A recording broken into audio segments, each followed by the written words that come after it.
প্রতিদিন কাজ শেষ করে বাসায় গেলে মা স্ত্রীর বিরুদ্ধে এবং স্ত্রী মার বিরুদ্ধে নালিশ করেন। আমার আয়ের সকল অর্থ আমার মায়ের হাতে না দিলে উনি এগুলো নিয়ে বিচার সালিশ করেন। এক্ষেত্রে আমার করণীয় কি? খুবই গুরুত্বপূর্ণ একটি প্রশ্ন।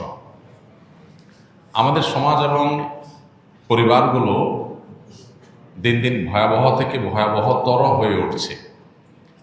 বিশেষ করে বউ শাশুড়িদের দ্বন্দ্ব, এই দ্বন্দ্বটি বিভিন্ন পরিবারে বেশ প্রকট আকার ধারণ করে। এর কারণ কি আর প্রতিকারের উপায় কি? দেখুন, এদেশ যেহেতু সংখ্যাগরিষ্ঠ মুসলিমদের দেশ, বেশিরভাগ মানুষের দেশে মুসলমান এবং অন্য ধর্মাবলম্বী যারা আছেন, হিন্দু বা অন্যরা, তারাও দিন শেষে ধার্মিক, তার ধর্মের ব্যাপারে তিনি যথেষ্ট শ্রদ্ধাশীল এবং সিরিয়াস। এটাই হলো এদেশের মানুষের বাস্তবতা। এদেশের ধর্মীয় যে বিধিবিধান আছে, সেই বিধিবিধানগুলো যদি আমরা চর্চাটা ভালোভাবে করি এবং সেগুলো চর্চা করার পরিবেশ যদি আমাদের দেশে থাকে, তাহলে এই জাতীয় সমস্যাগুলো সমাধানের পথ সবচেয়ে সহজে বের করা যাবে। কোরআন এবং হাদিস মায়ের বেশ কিছু অধিকারের কথা বলেছে, আবার মায়ের কিছু কর্তব্য দিয়েছে। ঠিক যেমনিভাবে বাবার কিছু অধিকার আছে, আবার বাবার কিছু কর্তব্য আছে। একইভাবে স্বামী স্ত্রী পরস্পরের প্রতি অধিকার যেমন আছে, আবার কর্তব্য আছে। আমরা অধিকারের ব্যাপারে যতটা সচেতন, কর্তব্যের ব্যাপারে ততটা সচেতন না। আল্লাহ সুবহানাহু ওয়া তাআলা কোরআনে কারিমে বলেছেন, ওয়ালাহুন্না মিসলুল্লাযী আলাইহিন্না।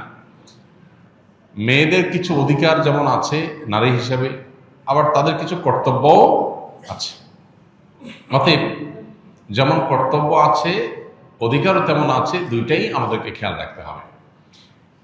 বেশিরভাগ মায়েরা মনে করেন সন্তান হিসাবে দুনিয়াতে এসেছে আমার ছেলে আমার মেয়ে, অতএব তারা মরণ পর্যন্ত আমি যা বলবো সেই কথা মোতাবেকই চলবে। সন্তানদেরও যে কিছু স্বাধীনতার জায়গা আছে, তাদের যে কিছু অধিকারের ব্যাপার আছে, এটা বেশিরভাগ মা বাবারা আমাদের সমাজ বাস্তবতা বোঝার চেষ্টা করেন না। এই জন্য যিনি চিঠিটা লিখেছেন তিনি সঠিক লিখেছেন যে বাস্তবে আমাদের দেশে মা বাবার অধিকার সম্পর্কে অনেক বলা হলেও সন্তানদের অধিকার বা সন্তানদের প্রতি মা বাবার কর্তব্যের কথাটা সেভাবে বলা হয় না।